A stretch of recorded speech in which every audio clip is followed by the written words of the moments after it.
No. Do you have trouble saying no to those things that come before you? No. I'm Jeffrey Paul. Good morning, and we're here another for biblical inspiration for your life to live abundantly. I want to share no a number of times. I'm not going to lose my little prop because so often we don't realize when we say yes to something, we are saying no to something else. Give me an example. If my wife said, Jeff, I want to spend some time with you, and I say yes to something else that calls my attention, that is important, not that it's bad, just it's important, but it's not the highest priority in my life, especially when it's my wife, my partner forever, and I say yes, I have to say no to her, even though it's a silent no. Even worse, how about if I'm with her and I'm not really with her because I'm not saying no to those thoughts that are taking me away from her? Well, Titus, the book of Titus, kind of a little tiny slice of the Bible towards the back. Titus chapter 2.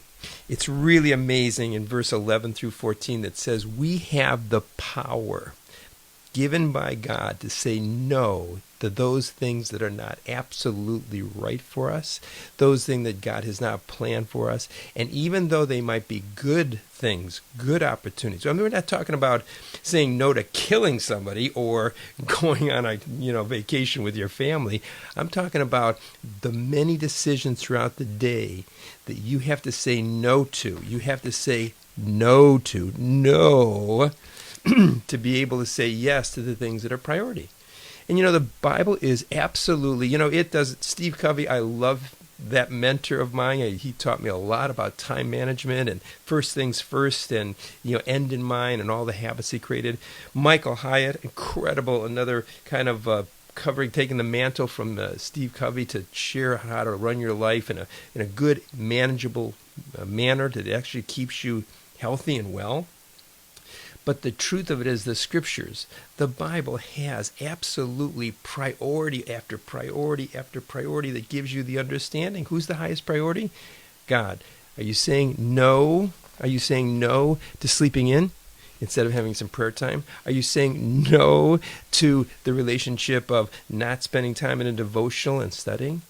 Are you really taking the time to say no to those things that are not the priorities that are there? How about my health?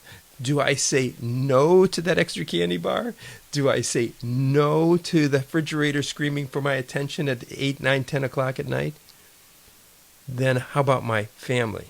The Bible goes through the wife, it goes through the children, it goes through the husband, it goes through work, it goes through your employees and the employers, all the priorities, and knowing what to say no to gives you and I the ability to say yes to the things that are so important, the things that really will be good for our life. Really, I take that back.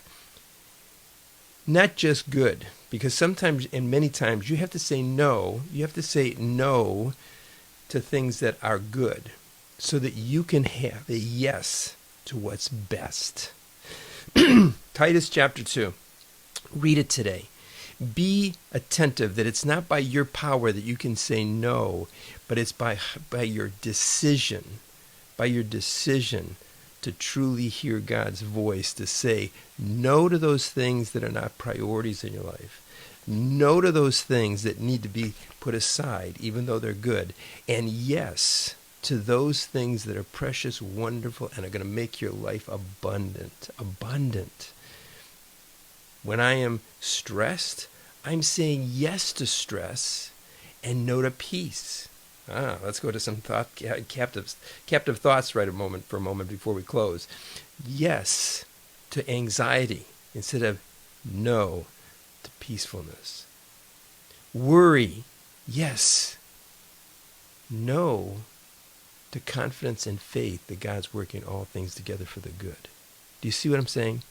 So when you learn how to use the power out of Titus chapter 2, 11 through 14, that we have been given by God's grace through the Holy Spirit, the power to say no, the power to understand what is God's will, Romans chapter 12 and Romans chapter 8, both of those give us the understanding on how to understand we have the understanding of God. He will tell us what to say no to and what to say yes to if we're listening. If we're listening. I hope that this takes you to a kind of a challenge today. I want to challenge your day to start to really value your no, because you truly value the yeses in your life, the priorities in your life, the things that God has laid out in his scriptures, in your heart, and renewed your mind as you say no to the old way of doing things, no to the old thoughts, no to even what the flesh wants, to yes, what God has planned for you, the blessings that he has for you, the blessing of life abundance. And that's why he gave us the power to say no. Your challenge now, the challenge is turned over to you to take today and say no to the things that are not best, and allow your yes to be yes to those things that God places before you that are the very best. Because when he made you and I, he said, this is very good. Everything else was good. For the first 5 days, everything was good. But on the sixth day, when he made you and made me and all mankind, he said, this is very good. Say no. Say no to the things that are not the very best that God has planned for you. Have a beautiful day. I'll see you tomorrow.